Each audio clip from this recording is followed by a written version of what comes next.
હવે આજની સમસ્યામાં હું જો વાત કરું તો સરકાર કઈ રીતનો વહીવટ કરે છે. આ બધાય ટ્રસ્ટોના શિક્ષકોનું સિલેક્શન સરકારે નક્કી કર્યું સિલેક્શન કરવાનું. અગાઉ 1,00,000, 2,00,000, 3,00,000 સંચાલકો લઈને શિક્ષકોની ભરતી કરતા હતા. હવે સરકારે ભરતી કરવાનું આયોજન કર્યું. સારી વાત છે, કાંઈ વાંધો નહીં. પણ લઘુમતી શાળાઓ, પછી બીજી અમુક સંસ્થાઓ છે પછાત વર્ગની, એને અને એની ભરતીમાં એ લોકોને સ્વતંત્ર અધિકાર આપ્યો છે. અરે આ કઈ જાતનો વહીવટ, આ કોના મગજની પેદાશ છે આવું? લઘુમતી શાળાઓ એટલે હું એ લોકો મુસ્લિમો આકાશમાંથી પડ્યા છે એ લઘુમતી શાળાવાળા, તે એને ભરતી કરવાનો અધિકાર છે. એ 5-25 લાખ રૂપિયા કરપ્શન લઈ અને શિક્ષક ભરે છે, સરકારને દેખાતું નથી. આ કઈ જાતના કાયદા છે? બધા મુસલમાન 4 બાયું કરી શકે, હિન્દુ 1. હવે નમાલીના છે બધાય, નહીંતર કાંઈ આવું થોડું હાલે.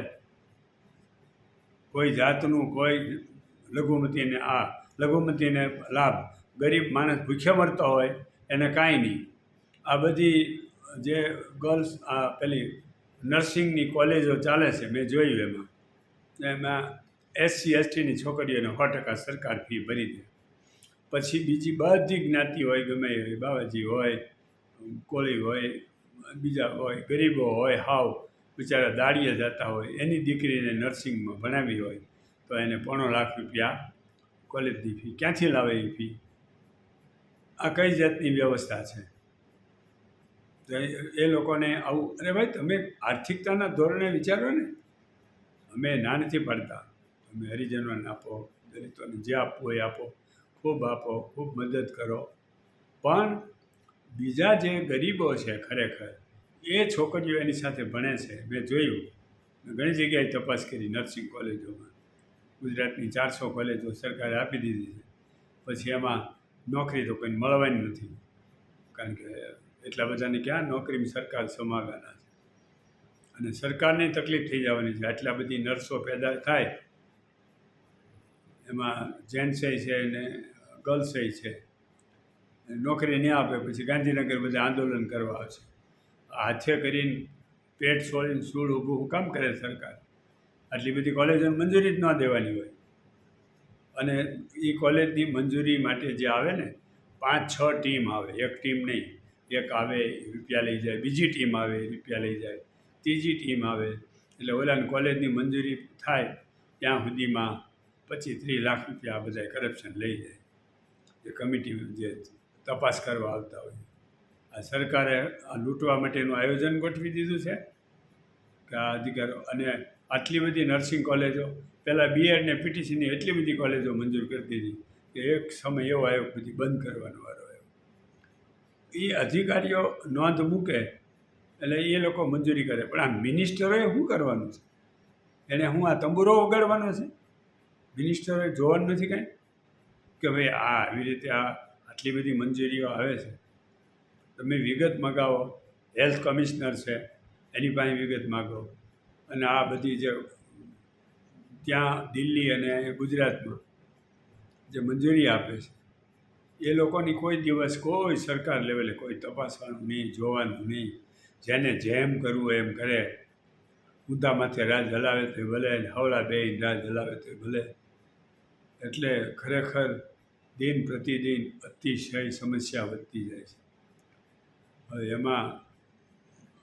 એમાં મેં ઘણીવાર કીધું છે કે આ નમાલી પ્રજાનું જ કારણ છે. કારણ કે પબ્લિકને કાંઈ બોલવું નથી, કાંઈ કહેવું જ નથી. અને તમે વિચાર કરો કે આઝાદી વખતે આટલા લોકોએ 6 લાખ ઉપર લોકોએ બલિદાન. આ નમાલાને એકેય બલિદાન તો આપવાનું નથી, ખાલી એને રજૂઆત કરવાની છે, કહેવાનું છે. આ શૈક્ષણિક સંસ્થાવાળા છે જે ગ્રાન્ટવાળી શાળાવાળા, એ કેમ નથી કહેતા કે ભાઈ લઘુમતી અને પોતાને શિક્ષક સિલેક્શન કરવાનો અધિકાર આપ્યો છે? કોણે કાયદો બનાવ્યો? ક્યાંથી આ નિયમ લાવ્યા? શેના માટે? તમે ગમે એવા કાયદા બનાવો ને તો તમને એ કાંઈ મત આપવાના નથી. અને એને સુવિધા આપી છે, જે તમને મત આપે છે ભાજપ, એના માટે કાંઈ નથી કરવું. એને ખબર છે કે આ ડોબાઓ છે બધા, એને મત આપ્યા રાખશે ઊંધું ખાલી. એટલે આ સુવિધા ને આ બધું જરા જુઓ, આવું ચલાવી લેવામાં. અને જે કાંઈ સ્કૂલોનું આ અનબેલેન્સ છે, સરકાર બધું લઘુમતી હોય કે બહુમતી હોય કે ગમે એ શાળા હોય, બધાના નિયમ હરખા કરી નાખો.